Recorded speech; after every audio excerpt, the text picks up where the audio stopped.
জন্ম থেকে ভূমিহীন, মাথা গোঁজার ঠাঁই বলতে অন্যের জমিতে তৈরি জরাজীর্ণ একটি ছাপড়া। বয়সের ভারে ন্যূজ্জ, কর্মক্ষমতা হারিয়েছে অনেক আগে।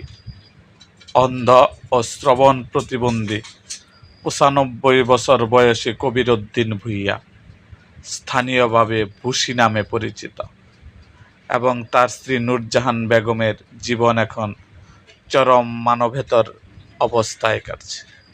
তাদের সম্বল বলতে রয়েছে শুধু দুটি জাতীয় পরিচয়পত্র, এনআইডি। নেই নিজের জমি, নেই নিরাপদ বসতঘর, নেই নিয়মিত খাবারের নিশ্চয়তা। জামালপুরের বকশীগঞ্জ পৌর শহরের মিয়াপাড়া এলাকায় দীর্ঘ প্রায় ৭০ বছর ধরে অন্যের জমিতে একটি জরাজীর্ণ ছাপড়ায় বসবাস করছেন এই দম্পতি। চারপাশে নোংরা পরিবেশ, পাশে নর্দমা ও আবর্জনার স্তূপ। বৃষ্টির সময় ছাউনির ফুটো দিয়ে পানি পড়ে, আর সাপ পোকামাকড়ের সঙ্গে একই ঘরে বসবাস করতে হয় তাদের। স্থানীয় সূত্রে জানা গেছে, কবিরউদ্দিনের বয়স প্রায় ৯৫ এবং স্ত্রী নূরজাহান বেগমের বয়স ৭০ বছর।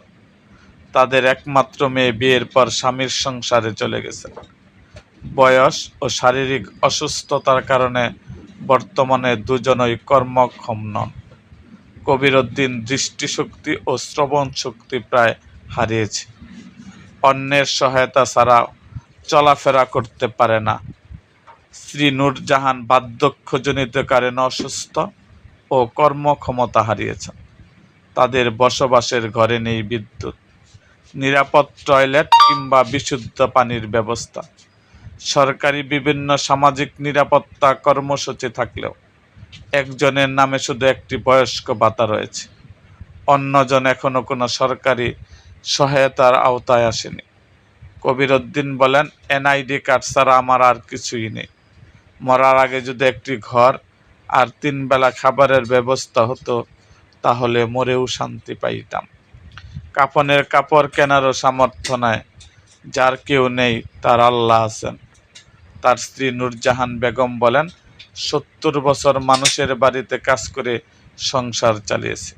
এখন আর কাজ করতে পারি না, ভিক্ষা করারও শক্তি নাই। নিজের কষ্টের চেয়ে বেশি কষ্ট লাগে যখন বৃদ্ধ স্বামী ক্ষুধায় ছটফট করে।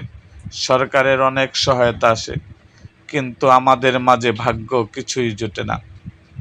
গত ঈদেও কোনো সহায়তা পাইনি। স্থানীয় বাসিন্দা লিটন সিদ্দিকী বলেন, আমাদের জমিতে প্রায় ৭০ বছর ধরে তারা বসবাস করছেন। ৫টি ভাঙা টিনের একটি ছাপড়া ছাড়া তাদের কোনো সম্পদ নেই।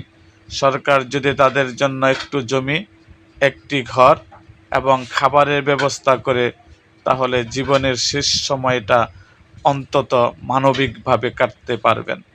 মিয়াপাড়ার বাসিন্দা ও সাবেক প্রধান শিক্ষক মাসুমুল হক সিদ্দিকী বলেন, জরাজীর্ণ ছাপড়াটির ৩ ফুটো হয়ে গেছে। বৃষ্টি হলেই পানি পড়ে। চারপাশের আবর্জনা থাকায় পোকামাকড় ও বিষধর সাপের উপদ্রব রয়েছে। জীবনের ঝুঁকি নিয়ে এই বৃদ্ধ দম্পতি সেখানে বসবাস করছেন। এ বিষয়ে বকশীগঞ্জ সহকারী কমিশনার ভূমি ও পৌর প্রশাসক আসমাউল হুসনা বলেন, বিষয়টি আগে আনুষ্ঠানিকভাবে আমাদের জানানো হয়নি। জানলে আগেই প্রয়োজনে সহায়তার উদ্যোগ নেওয়া যেত। এখন বিষয়টি খতিয়ে দেখা হবে। পৌরসভার পক্ষ থেকে কোনো ধরনের সহায়তার সুযোগ থাকলে প্রয়োজনীয় ব্যবস্থা নেওয়া হবে। এরকম আরও ভিডিও পেতে এবং রাজনৈতিক অঙ্গনের নানা ঘটনা ও ইতিহাস জানতে আমাদের চ্যানেলটিকে সাবস্ক্রাইব করুন এবং পাশে থাকা বেল আইকনটি বাজিয়ে দিন। আর ভিডিওটা বেশি বেশি শেয়ার করুন।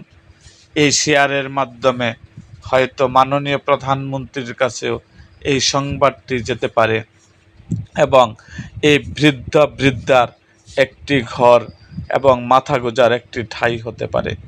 আজ এই পর্যন্তই। দেখা হবে আমার অন্য কোনো ভিডিওতে।